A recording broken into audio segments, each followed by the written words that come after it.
नमस्कार सुप्रभात। आज जुलाई 14 तारिख मंगलवार एवं आपण देखुंती ओडिया अपडेट बुलेटिन। मु सूर्य नारायण आपण मानक आज सकाळ 12टी गुरुत्वपूर्ण खबर जणाइबाकू जाउछि। एहिपरि गुरुत्वपूर्ण खबर जानिबा पई आपण आम चैनल को सब्सक्राइब करी पाखरे थिबा बेल आइकन को प्रेस करंतु, जहा द्वारा समस्त अपडेट न्यूज सर्वप्रथमे देखिपारे। न्यूज 1 ओडिशा रे आउ 616 कोरोना आक्रांत चिन्हट। केवल गंजाम रु चिन्हट हेले 283। ओडिशा रे आउ 616 जन कोरोना आक्रांत चिन्हट होइचंती। 23टी जिल्लारू एही आक्रांत माने चिन्हट होइचंती। गंजाम रु सर्वाधिक 283 आक्रांत चिन्हट होइचंती। एनै राज्य सूचना और लोक संपर्क विभाग पक्षरु सूचना दिया जायछि। चिन्हट नुआ 216 आक्रांतक मध्यरु 415 जन क्वारंटाइन रे रहिथिले। सेहिपरि लोकल कॉन्टैक्ट्स 201 रही। राज्य सूचना और लोक संपर्क विभाग पक्षरु एही सूचना दिया जायछि। नुआ आक्रांतक मिसाई राज्य रे मोट आक्रांतक संख्या 13,737 रे पहुंची। सेति मध्यरु 8,750 जन सुस्थ होइतिला बेले 4,896 जन चिकित्साधीन अछंती। न्यूज 2 हॉस्पिटल रे आखि बुझिले सिपाही। मृत्यु पर रिपोर्ट आसिला कोरोना पॉजिटिव। कोरोना रे भुवनेश्वर सप्तम बाटालियन रो जने सिपाही को मृत्यु होइछि। सिपाही जनक शनिवार असुस्थ अनुभव करिबारु तांको कोविड हॉस्पिटल रे भर्ती करा जायतिला। सेहि दिन विलंबित राति रे तांकर मृत्यु घटितिला। मृत्यु पर तांकर कोरोना टेस्ट रिपोर्ट पॉजिटिव आसीथिबा कमिशनरेट पुलिस सूत्ररु सूचना मिलिछि। न्यूज 3 डेरी रे ऑफिस आसिले ऑफिसर को सरकारी गाड़ी मना। वरिष्ठ अधिकारी को उच्च शिक्षा सचिव तागिद।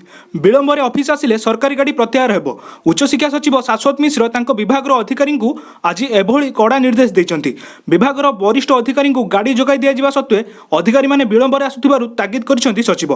अगस्त पहिलारु जदि अधिकारी माने विलंब रे आसंती तेबे सेमानक निकटरु गाड़ी प्रत्याहार करि निया जिवो बोली आज विधिवत नोटिस जारी करछंती उच्च शिक्षा सचिव। न्यूज 4 ओडिशा रे कोरोना नेला आउ 6 जीवन। मृत्यु संख्या 70 को वृद्धि। ओडिशा रे कोरोना आक्रांत रे 6 जनकर मृत्यु होइछि। एने राज्य स्वास्थ्य और परिवार कल्याण विभाग पक्षरु सूचना दिया जायछि। गंजाम रु 4, भुवनेश्वर रु जणे और कटक रु जनकर मृत्यु घटिछि। यासह राज्य रे कोरोना मृत्यु संख्या 70 को वृद्धि पाइछि। सेहिपरि आउ 21 जन कोरोना रे आक्रांत होइतिले मध्य कोरोना जोगु सेमानकर मृत्यु घटि नथिबा सूचना दिया जायछि। एने राज्य स्वास्थ्य और परिवार कल्याण विभाग वेबसाइट रे सूचना दिया जायछि। न्यूज 5 आवास योजना जोगु विवाद, गर्भवती को आक्रमण।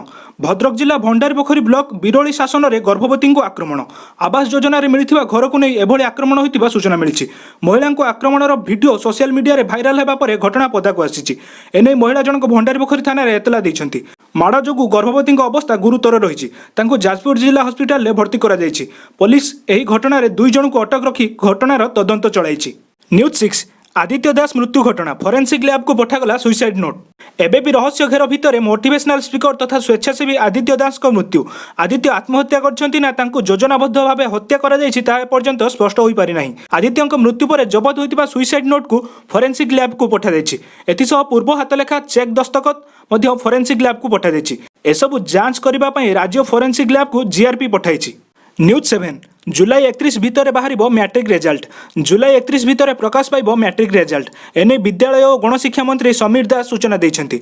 मैट्रिक खाता देखा शेष होइछि। एबे टैबुलेशन चलिछि बोली मंत्री कहिछंती। युक्त 2 रिजल्ट को नै मंत्री कहिछंती युक्त 2 खाता मूल्यांकन रे समस्या रहुछि। शटडाउन पई शिक्षक मूल्यांकन केंद्र को आसु नाहंती। तेणु एने मुख्य शासन सचिव को चिट्ठी लेखा जिवो। किपरि मूल्यांकन ठीक भाबरे हेबो से नै जिल्लापाल मानकु मुख्य शासन सचिव अवगत कराइबे बोली मंत्री सूचना देइछंती। न्यूज 8 प्रकाश पाइला सीबीएसई द्वादश रिजल्ट। सीबीएसई द्वादश श्रेणी रिजल्ट गतकाली प्रकाश पाइछि। एने मानव संबल विकास मंत्री रमेश पोखरियाल सूचना देइछंती। छात्र छात्री माने cbseresults.nic.in को जाई रिजल्ट जानि परिबे।